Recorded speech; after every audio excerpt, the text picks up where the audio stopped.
नमस्कार और स्वागत है आपका इनसाइड विद दीप्ति चौरसिया में।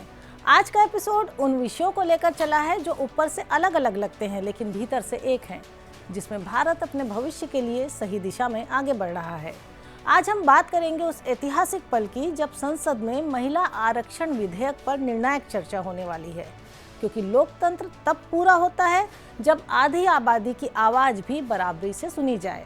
फिर बात करेंगे कलपक्कम के उस प्रोटोटाइप फास्ट ब्रीडर रिएक्टर मतलब कि PFBR की, जिसने पहली क्रिटिकलिटी हासिल की है और जो भारत की ऊर्जा आत्मनिर्भरता का नया अध्याय लिख रहा है। और साथ में चर्चा होगी डिफेंस एग्जीक्यूशन काउंसिल की उस 2.38 लाख करोड़ के फैसले की, जो जमीन, आसमान और समुद्र तीनों मोर्चों पर भारत की ताकत को नई धार दे रहा है। आज हम बात करने जा रहे हैं एक ऐसे मुद्दे की जो सिर्फ राजनीति नहीं बल्कि देश के भविष्य से जुड़ा है। देश के प्रधानमंत्री नरेंद्र मोदी ने हाल ही में एक महत्वपूर्ण बात कही है कि भारतीय लोकतंत्र को और अधिक जीवंत, मजबूत और सहभागी बनाने के लिए विधायी संस्थाओं में महिलाओं को आरक्षण देना अब समय की मांग बन चुका है। सोचिए, जब देश की आधी आबादी को बराबरी से निर्णय लेने का मौका मिलेगा तो लोकतंत्र की तस्वीर कितनी बदल सकती है। यही वह विचार है जिसे प्रधानमंत्री ने पूरे देश के सामने रखा है। प्रधानमंत्री ने अपने विचारों में साफ तौर पर कहा कि लोकतंत्र केवल चुनाव तक सीमित नहीं होता, बल्कि उसमें हर वर्ग की भागीदारी जरूरी होती है। जब महिलाओं की भागीदारी बढ़ेगी तो संसद और विधानसभाएं सिर्फ प्रातिनिधिक ही नहीं बल्कि अधिक संवेदनशील और प्रभावी भी बनेंगी।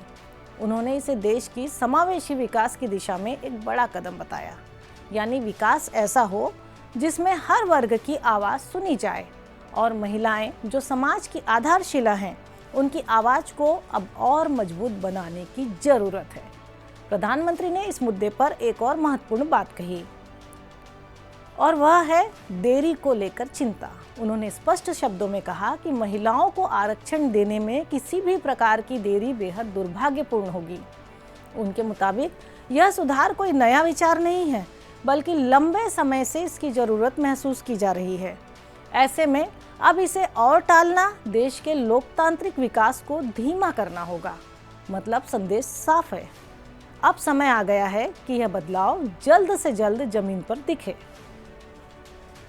अपने विचारों को विस्तार से रखने के लिए प्रधानमंत्री ने एक ओपेड लेख का सहारा लिया, जिसमें उन्होंने इस पूरे मुद्दे को विस्तार से समझाया। इतना ही नहीं, उन्होंने सोशल मीडिया प्लेटफॉर्म X पर भी अपनी प्रतिक्रिया साझा की।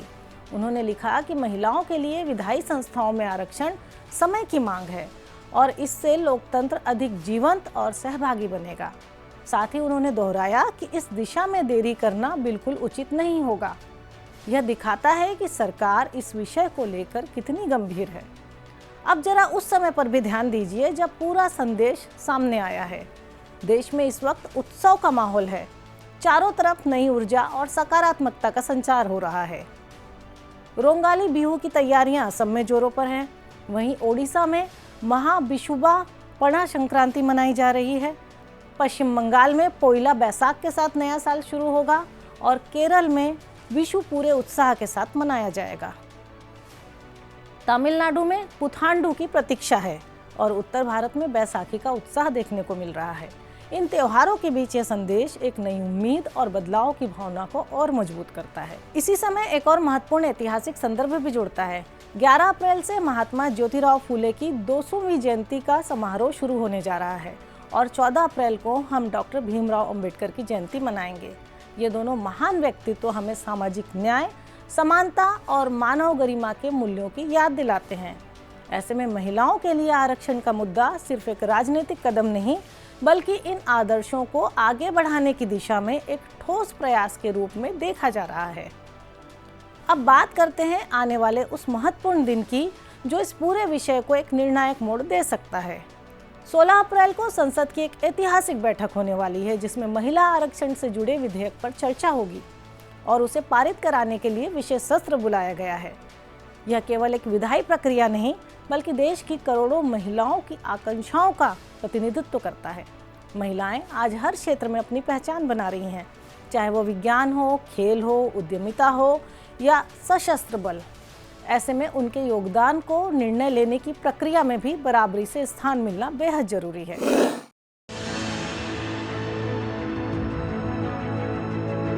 समावेशी शासन सपनों को साकार करने की नीति और नियत में सशक्तिकरण का भाव संविधान संशोधन जैसे फैसलों को आसान बना देती है। इसे साकार होते देशवासियों ने पहले भी देखा है और संभावना है कि बजट सत्र के विस्तारित 3 दिन 16 से 18 अप्रैल के बीच भी इसे फिर से देखा जाए। इन 3 दिनों में सरकार का लक्ष्य 2029 से लोकसभा और राज्य विधानसभाओं में महिलाओं के लिए 33% प्रतिनिधित्व को सुनिश्चित करना है। हमारी सरकार ने लोकसभा और विधानसभा में महिलाओं के लिए 33% रिजर्वेशन देने का कानून बनाया था। 2029 के 2029 के लोकसभा चुनाव से ही इसका फायदा मिले, अब ये सुनिश्चित करने का प्रयास है। इसलिए सरकार ने 16, 17, 18 अप्रैल को संसद का विशेष सत्र रखा है। महिला नेतृत्व वाली शासन व्यवस्था की ओर बढ़ रहा विधेयक देशवासियों का व्यापक समर्थन चाहता है, ताकि देश की माताओं और बहनों का विश्वास और भागीदारी लोकतंत्र में प्रभावी हो। हम इस बार पार्लियामेंट में पक्का करना चाहते हैं, पार्लियामेंट में कानून पे थप्पा लगाना चाहते हैं कि केरल हो, तमिलनाडु हो, कर्नाटक हो, आंध्र हो, गोवा हो, तेलंगाना हो, कहीं पर भी लोकसभा की सीटें कम न हो, इसका थप्पा लगाने के लिए। और दूसरा, महिलाओं के लिए जो सीटें होगी वो अतिरिक्त सीटें बढ़ जाए, इतना बड़ा फायदा हमारे दक्षिण भारत के राज्यों को मिले, इसके लिए हम कानून संशोधन के लिए सत्र बुला रहे। आप भी लोगों को बताइए, कांग्रेस के लोगों को बताइए, एलडीएफ के लोगों को बताएं कि महिलाओं के अधिकार का एक कानून निर्विरोध पास होना चाहिए। नारी शक्ति को हर रूप में प्राथमिकता देने वाली सरकार अपने प्रयासों से 40 वर्ष से लटके इस मुद्दे को एक निष्कर्ष पर ले आई है। अब बारी इसके साकार होने की है। इससे क्या होगी ना कि विमेन को एक कॉन्फिडेंस आएगा कि हाँ, उनके लिए भी कुछ है, स्पेसिफाइड कुछ है। So I think it's a very good and genuine thing. ये बिल जो पास होगा उनसे उनको काफ़ी कॉन्फिडेंस मिलेगा आगे और ग्रोथ करने के लिए। मुझे ये लगता है कि ये बहुत ही अच्छा इनिशिएटिव है सरकार का, और इससे जो इक्वेलिटी है उस पर भी हम कहीं ना कहीं बहुत आगे निकल सकते हैं महिलाओं के लिए। ये बहुत अच्छी बात है कि अब हमारे पार्लियामेंट में 33% श्योरली महिलाएं होंगी, तो वो महिला हित में कुछ कर पाएंगी आगे। नारी शक्ति वंदन अधिनियम की नींव विकसित भारत का एक प्रमुख आधार है। नारी शक्ति वंदन अधिनियम को आमतौर पर महिला आरक्षण अधिनियम के रूप में जाना जाता है। इस अधिनियम को संसद ने वर्ष 2023 में मंजूरी दी थी, जिसके जरिए लोकसभा और राज्य विधानसभा में महिलाओं को 33% आरक्षण देने का प्रावधान किया गया था। सरकार का प्रयास है कि अब इसे 2029 के लोकसभा और राज्य विधानसभा के चुनाव के साथ ही लागू किया जा सके। तो कुल मिलाकर यह मुद्दा केवल आरक्षण का नहीं, बल्कि भारत के लोकतंत्र को और अधिक समावेशी, मजबूत और प्रातिनिधिक बनाने का है। जब देश की आधी आबादी को बराबरी से मौका मिलेगा, तो विकास की रफ्तार भी दोगुनी होगी और निर्णय भी अधिक संतुलित होंगे। प्रधानमंत्री का यह संदेश ऐसे समय में आया जब देश उत्सव, परंपरा और बदलाव तीनों के संगम से गुजर रहा है। अब नजरें 16 अप्रैल पर टिकी हैं, जहां यह तय होगा कि यह ऐतिहासिक पहल कितनी जल्दी हकीकत बनती है। अब हम बात करने जा रहे हैं भारत की एक ऐसी ऐतिहासिक उपलब्धि की जिसने देश के परमाणु ऊर्जा कार्यक्रम को एक नए मोड़ पर पहुंचा दिया है। तमिलनाडु के कलपक्कम में स्वदेशी रूप से डिजाइन और निर्मित प्रोटोटाइप फास्ट ब्रीडर रिएक्टर ने सफलतापूर्वक अपनी पहली क्रिटिकलिटी हासिल कर ली है। यानी अब इसमें नियंत्रित नाभिकीय श्रृंखला अभिक्रिया शुरू हो चुकी है। यह सिर्फ एक तकनीकी सफलता नहीं, बल्कि भारत के भविष्य की ऊर्जा सुरक्षा की दिशा में एक निर्णायक कदम है। और आज हम इसे आसान भाषा में समझेंगे कि यह उपलब्धि क्यों इतनी महत्वपूर्ण है। अब सबसे पहले समझते हैं कि क्रिटिकलिटी होती क्या है। जब किसी परमाणु रिएक्टर में न्यूट्रॉनों की संख्या संतुलित हो जाती है, मतलब कि जितने भी न्यूट्रॉन उत्पन्न होते हैं उतने ही अवशोषित या बाहर निकल जाते हैं, तब रिएक्टर एक स्थिर और नियंत्रित अवस्था में आ जाता है। इसी स्थिति को क्रिटिकलिटी कहते हैं। इसका मतलब है कि अब रिएक्टर सुरक्षित तरीके से ऊर्जा उत्पन्न करने की दिशा में आगे बढ़ सकता है और यह चरण किसी भी परमाणु रिएक्टर के संचालन में सबसे महत्वपूर्ण मील का पत्थर होता है। अब बात करते हैं इस रिएक्टर की खासियत की। यह 500 मेगावाट विद्युत क्षमता वाला फास्ट ब्रीडर रिएक्टर है, जिसे भारत की नाभिकीय विद्युत निगम लिमिटेड द्वारा विकसित किया जा रहा है। इसकी सबसे बड़ी विशेषता यह है कि यह जितना ईंधन उपयोग करता है उससे अधिक ईंधन पैदा करने में सक्षम है। इसमें यूरेनियम 238 को प्लूटोनियम 239 में बदलने की क्षमता होती है, जिससे यह एक तरह से अपना खुद का ईंधन तैयार करता रहता है। यही कारण है कि इसे ब्रीडर रिएक्टर कहा जाता है, क्योंकि यह ईंधन को बढ़ाता है। अब जरा समझिए कि भारत के लिए यह कितना महत्वपूर्ण है। यह उपलब्धि भारत के 3 चरणीय परमाणु ऊर्जा कार्यक्रम के दूसरे चरण में प्रवेश का संकेत देती है।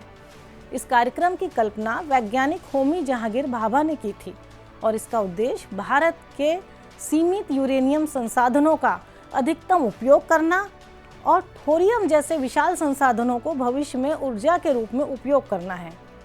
पहले चरण में यूरेनियम आधारित रिएक्टरों से बिजली बनाई जाती है और प्लूटोनियम तैयार किया जाता है। दूसरे चरण में फास्ट ब्रीडर रिएक्टर के जरिए और अधिक ईंधन बनाया जाता है और तीसरे चरण में थोरियम से दीर्घकालिक ऊर्जा उत्पादन का लक्ष्य है। अब बात करते हैं इस रिएक्टर की तकनीक और काम करने के तरीके की। फास्ट ब्रीडर रिएक्टर में यूरेनियम प्लूटोनियम मिश्रित ऑक्साइड यानी कि MOX ईंधन का इस्तेमाल किया जाता है। इसके चारों ओर यूरेनियम 238 की एक परत होती है जिसे ब्लैंकेट कहते हैं। जब त्रिव न्यूट्रॉन इस परत से टकराते हैं तो यह यूरेनियम 238 को प्लूटोनियम 239 में बदल देता है। यही प्रक्रिया रिएक्टर को फ्यूल ब्रीडर बनाती है। साथ ही यह तकनीक भविष्य में थोरियम 232 को यूरेनियम 233 में बदलने का रास्ता भी खोलती है, जिससे भारत के तीसरे चरण की नींव मजबूत होती है। अब थोड़ा नज़र डालते हैं भारत की वर्तमान परमाणु ऊर्जा स्थिति पर। भारत की वर्तमान स्थापित परमाणु क्षमता लगभग 8.78 गीगावाट है और 2024-25 में देश ने 56.681 मिलियन यूनिट बिजली का उत्पादन किया है। फिलहाल परमाणु ऊर्जा देश की कुल बिजली का लगभग 3% हिस्सा देती है, लेकिन सरकार का लक्ष्य है कि आने वाले सालों में इसे तेजी से बढ़ाया जाए और 2031-32 तक इसे 22.38 गीगावाट तक पहुंचाया जाए। इतना ही नहीं, भारत ने 2047 तक 100 गीगावाट परमाणु क्षमता हासिल करने का बड़ा लक्ष्य भी रखा है।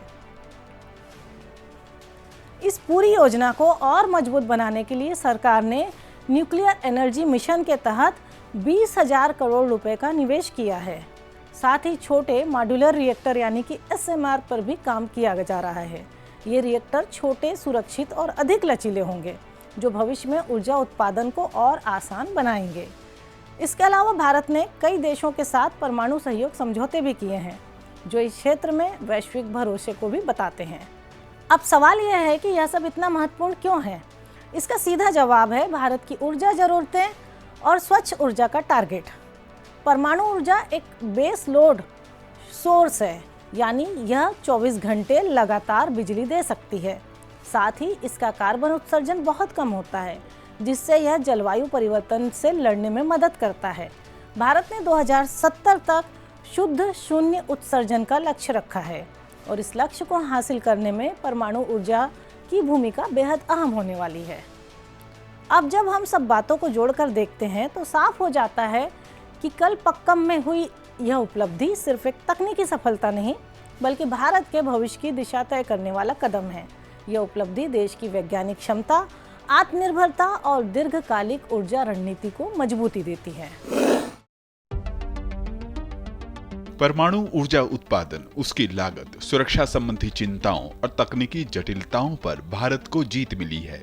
स्वदेशी तकनीक से विकसित PFBR यानी प्रोटोटाइप फास्ट ब्रीडर रिएक्टर ने क्रिटिकलिटी स्टेज हासिल कर ली है। भारतीय नाभिकीय विद्युत निगम लिमिटेड भाविनी द्वारा इसे 2 दशकों के परिश्रम और तकनीकी कुशलता से बनाया गया है। कलपक्कम में प्रधानमंत्री नरेंद्र मोदी ने 4 मार्च 2024 को दौरा किया था और नागरिक परमाणु ऊर्जा उत्पादन के लिए तैयारियों को समझा था। 6 अप्रैल 2026 यानी सोमवार को ही क्रिटिकलिटी स्टेज इसने हासिल कर ली और प्रधानमंत्री ने वैज्ञानिकों को बधाई दी और कहा कि ये देश के वैज्ञानिकों की क्षमता और उनकी ताकत को दर्शा रहा है। 500 मेगावाट का कलपक्कम में फास्ट ब्रीडर रिएक्टर हमारा चालू हुआ है, तो उसमें हम यूज कर रहे हैं प्लूटोनियम को। ये प्लूटोनियम हमारे को मिला है यूरेनियम से, तो प्लूटोनियम हमारे पास सेकंड फ्यूल है जो उसी का ही रिप्रोडक्ट है, मतलब बाय प्रोडक्ट है।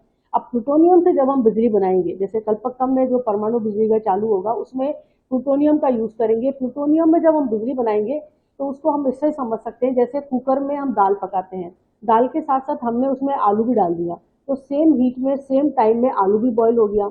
ऐसे ही प्लूटोनियम में प्लूटोनियम के साथ जो हमारे पास बहुत बड़ी मात्रा में थोरियम है उसको हम उसमें डाल देंगे, तो थोरियम हमारा फर्टाइल से फिजाइल में कन्वर्ट हो जाएगा, यानी यूरेनियम 233, जो कि बहुत बड़ी ताकत भारत की है, मतलब it is a fissile element. तो इससे हम छोटे छोटे रिएक्टर भारत में लग पाएंगे और भारत को 500 सालों तक 5000 यूनिट बिजली पर पर्सन पर एनम हम दे सकते हैं। परमाणु ऊर्जा उत्पादन में भारतीय वैज्ञानिकों को मिली इस उपलब्धि से थोरियम के उपयोग का भी रास्ता आसान हुआ है। भारत में दुनिया का 25% थोरियम उपलब्ध है, जबकि यूरेनियम के लिए भारत की निर्भरता रूस, कजाकिस्तान, कनाडा जैसे देशों से होने वाले आयात पर है। लेकिन जब थोरियम उपयोग में आ जाएगा तो भारत पूरी तरह से परमाणु ऊर्जा उत्पादन में आत्मनिर्भर बन जाएगा और साल 2070 तक नेट जीरो के महत्वाकांक्षी लक्ष्य को भी भारत आसानी से हासिल कर पाएगा। वर्ष 2070 तक भारत नेट जीरो का लक्ष्य हासिल करेगा। आज पूरा विश्व मानता है कि भारत एकमात्र बड़ी अर्थव्यवस्था है जिसने पेरिस कमिटमेंट पर लेटर एंड स्पिरिट में डिलीवर किया है। परमाणु ऊर्जा उत्पादन में भारत की इंस्टॉल क्षमता फिलहाल 8780 मेगावाट की है। इसे साल 2047 तक बढ़ाकर 100 गीगावाट करने का लक्ष्य रखा गया है। यह कहा जा सकता है कि यह रिएक्टर भारत के लिए केवल बिजली का स्रोत नहीं, बल्कि एक ऐसे भविष्य की शुरुआत है जहां ऊर्जा आत्मनिर्भरता, स्वच्छता और तकनीकी उत्कृष्टता साथ साथ आगे बढ़ते हैं। कलपक्कम की यह सफलता भारत के ऊर्जा सफर में एक नया अध्याय जोड़ती है और आने वाले समय में यह पूरी दुनिया को दिखाएगी कि कैसे एक देश अपने संसाधनों और वैज्ञानिक सोच के दम पर ऊर्जा का भविष्य बदल सकता है। शो में अब हम आगे बात करेंगे भारत के रक्षा क्षेत्र को लेकर। हाल ही में भारत के रक्षा क्षेत्र में हुए एक बड़े फैसले की बात होगी, जहां डिफेंस एक्विजिशन काउंसिल ने करीब 2.38 लाख करोड़ रुपए के रक्षा प्रस्तावों को मंजूरी दी है। ये मंजूरी रक्षा मंत्री राजनाथ सिंह की अध्यक्षता में हुई, जो भारत के मिलिट्री मॉडर्नाइजेशन की दिशा में एक बड़ा कदम माना जा रहा है, क्योंकि इसमें जमीन, आसमान और समुद्र तीनों डोमेन को कवर करने वाले सिस्टम शामिल हैं। और सबसे खास बात यह है कि यह सिर्फ संख्या नहीं, बल्कि भारत की युद्ध क्षमता को बदलने वाली रणनीति है। अब सवाल है कि आखिर ये प्रस्ताव इतने खास क्यों हैं? तो इसका जवाब इनकी विविधता और गहराई, क्योंकि इसमें long range strike system, transport aircraft और कॉम्बैट ड्रोन जैसे सिस्टम शामिल हैं। और 3 सबसे अहम फैसलों में एक्सटेंडेड रेंज ब्रह्मोस मिसाइल, नया मीडियम ट्रांसपोर्ट एयरक्राफ्ट प्रोग्राम और रिमोटली पायलटेड स्ट्राइक एयरक्राफ्ट शामिल हैं, जो यह साफ संकेत देते हैं कि भारत अब भविष्य के युद्धों के लिए खुद को पूरी तरह से तैयार कर रहा है। अगर हम वर्तमान स्थिति देखें तो भारत की तीनों सेनाएं अभी भी पुराने और नए सिस्टम के मिश्रण के साथ काम कर रही हैं, जैसे एयरफोर्स में AN-32 और IL-76 जैसे पुराने ट्रांसपोर्ट विमान जो अब अपनी उम्र के अंत के करीब हैं। वहीं एयर डिफेंस में S-400 जैसे सिस्टम हाई लेवल थ्रेट्स से सुरक्षा देते हैं और Su-30 MKI अभी भी फाइटर फ्लीट की रीढ़ बना हुआ है। लेकिन इसके इंजन की ओवरहाल की ज़रूरत है। जबकि ब्रह्मोस मिसाइल जैसे तकनीक ने प्रिसीजन स्ट्राइक में भारत को मजबूत बनाया है और सेना में धनुष गन और एंटी टैंक सिस्टम है, लेकिन अब इन्हें रेंज और कोऑर्डिनेशन में अपग्रेड की भी ज़रूरत है। यहीं से असली बदलाव की शुरुआत होती है, क्योंकि डिफेंस एक्विजिशन काउंसिल ने अब एक पूरा स्पेक्ट्रम कवर करते हुए नए सिस्टम को मंजूरी दे दी है, जैसे air defence track system, high capacity radio relay, Dhanush gun upgrade, runway independent aerial surveillance system और आर्म्ड पियर्सिंग एम्यूनेशन, जो मिलकर सेना की कम्युनिकेशन, निगरानी और स्ट्राइक क्षमता को मजबूत करते हैं। और एयरफोर्स के लिए मीडियम ट्रांसपोर्ट एयरक्राफ्ट और S-400 के अतिरिक्त सिस्टम, साथ ही Su-30 इंजन अपग्रेड भी इसमें शामिल हैं। अब बात करते हैं सबसे गेम चेंजर फैसले की, यानी कि एक्सटेंडेड रेंज ब्रह्मोस मिसाइल की, जिसकी रेंज अब लगभग 800 किलोमीटर तक बढ़ाई जा रही है, जबकि पहले यह करीब 290 किलोमीटर थी। और इस बढ़ी हुई रेंज का मतलब है अब हाई वैल्यू टारगेट्स पर डीप स्ट्राइक की जा सकती है और लॉन्च प्लेटफॉर्म को दुश्मन के खतरनाक क्षेत्र में जाने की ज़रूरत नहीं पड़ेगी, जिससे एयरफोर्स और नेवी दोनों को बड़ा सामरिक फायदा मिलेगा और भारत की स्ट्राइक क्षमता एक नए स्तर पर पहुंच जाएगी। इसके साथ ही medium transport aircraft programme logistic में क्रांति लाने वाला है, क्योंकि यह 18 से 30 टन तक पेलोड ले जा सकेगा और सेमी प्रिपेयर्ड एयर स्ट्रिप से भी ऑपरेट कर पाएगा, जिससे सैनिकों और उपकरणों की तेजी से तैनाती संभव होगी, खासकर लद्दाख और अरुणाचल जैसे कठिन इलाकों में। और इसके साथ साथ यह आपदा राहत और ह्यूमैनिटेरियन मिशन में भी बेहद उपयोगी साबित होगा। अब आते हैं रिमोटली पायलटेड स्ट्राइक एयरक्राफ्ट पर, जो भारत के सैन्य ढांचे में एक बड़ा बदलाव लाएंगे, क्योंकि ये मानव रहित सिस्टम होंगे जो लॉन्ग टाइम तक बैटल जोन में रह सकते हैं, प्रिसीजन स्ट्राइक्स कर सकते हैं और पायलट की जान को जोखिम में डाले बिना हाई रिस्क मिशन पूरे कर सकते हैं। साथ ही drone swarms, AI based targeting और इंटीग्रेटेड मैन अनमैन ऑपरेशंस जैसे फीचर्स भारत को आधुनिक युद्ध में आगे रखेंगे।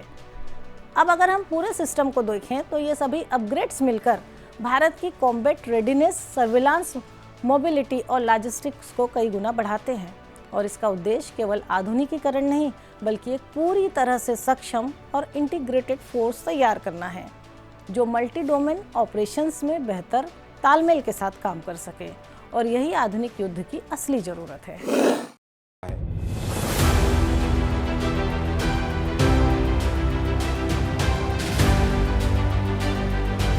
भारत अपनी तीनों सेनाओं में पहले ही लेगेसी और मॉडर्न मिलिट्री सिस्टम्स के एक विविध मिश्रण का संचालन कर रहा है।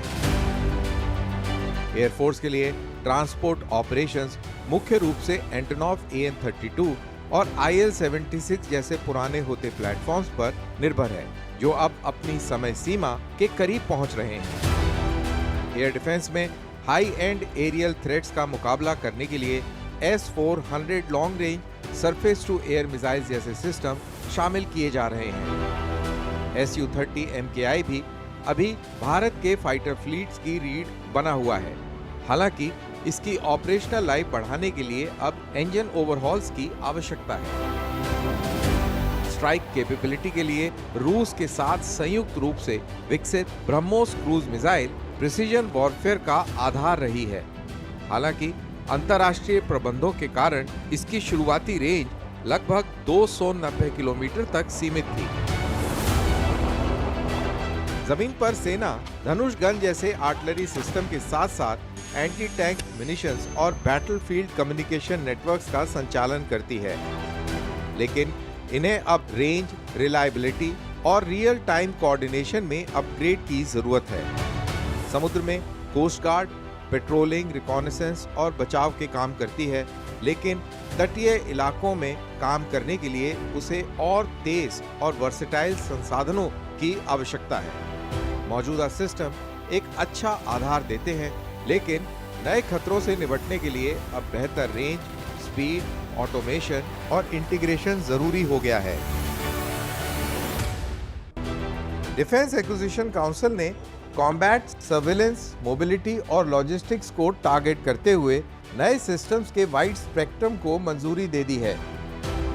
इंडियन आर्मी के लिए की अप्रूवल्स में शामिल हैं air defence track system, real time air defence control और रिपोर्टिंग के लिए, armoured piercing tank ammunition anti tank मारक क्षमता को बढ़ाने के लिए, हाई कैपेसिटी रेडियो रिले, सुरक्षित और फेल प्रूफ कम्युनिकेशंस सुनिश्चित करने के लिए, Dhanush gun system upgrades, long range artillery strikes क्षमता को और बेहतर बनाने के लिए, runway independent aerial surveillance systems युद्ध क्षेत्र की बेहतर निगरानी के लिए, और वहीं इंडियन एयरफोर्स के लिए फोकस क्षमता और रखरखाव दोनों पर है।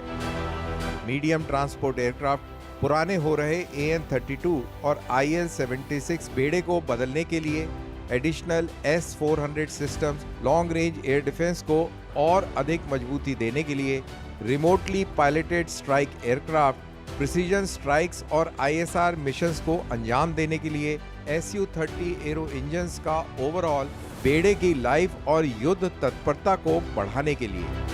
उधर कोस्ट गार्ड के लिए heavy duty air cushion vehicles, speed, coastal petrol, निगरानी, सर्च, रेस्क्यू और लॉजिस्टिक्स के लिए। कुल मिलाकर इन सभी सिस्टम्स का लक्ष्य सभी क्षेत्रों में भारत की कॉम्बैट रेडीनेस को मजबूत करना है। सबसे महत्वपूर्ण अपग्रेड्स में से एक एक्सटेंडेड रेंज ब्रह्मोस मिसाइल है। अब इसे लगभग 800 किलोमीटर की रेंज के साथ विकसित किया जा रहा है, जो इसकी पिछली 290 किलोमीटर की सीमा से एक बड़ा विस्तार है।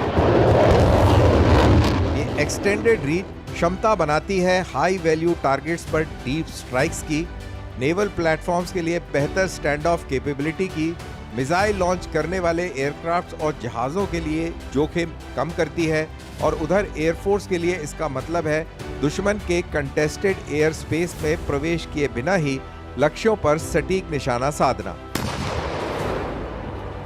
नेवी के लिए यह विशाल समुद्री क्षेत्र में मैरीटाइम डोमिनेंस का विस्तार करता है। इसी के साथ मीडियम ट्रांसपोर्ट एयरक्राफ्ट प्रोग्राम एक महत्वपूर्ण लॉजिस्टिक्स के गैप को भरता है।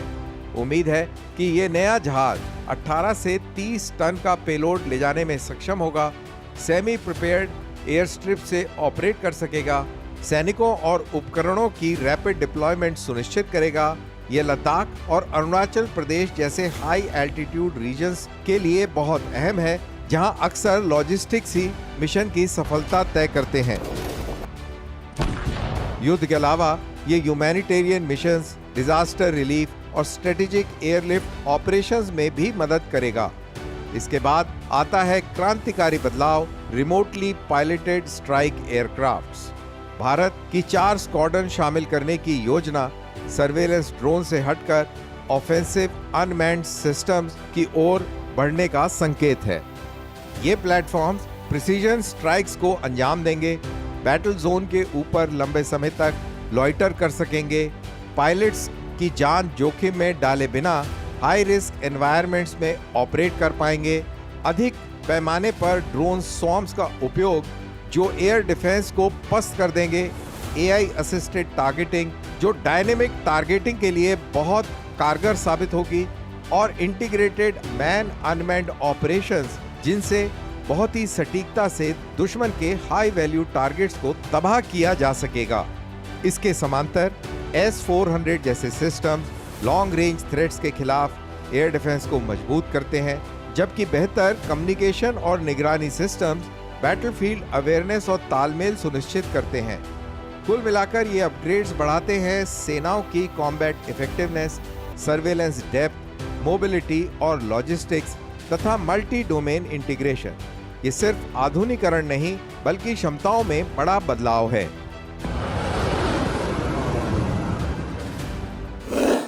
और आखिरी में यह कहना गलत नहीं होगा कि 2.38 लाख करोड़ का यह फैसला सिर्फ एक रक्षा निवेश नहीं बल्कि भारत के भविष्य की सुरक्षा और शक्ति का रोडमैप है, जो हमें न केवल आज की चुनौतियों के लिए तैयार करता है बल्कि आने वाले समय में बदलते युद्ध के स्वरूप के लिए भी सक्षम बनाता है। और यही कारण है कि यह कदम भारत की मिलिट्री मॉडर्नाइजेशन यात्रा में एक निर्णायक और ऐतिहासिक मील का पत्थर साबित होगा। उम्मीद है कि आज का विश्लेषण आपको बड़ी तस्वीर समझने में मददगार रहा होगा। इसी भरोसे के साथ आज के कार्यक्रम को यहीं विराम देते हैं। नमस्कार।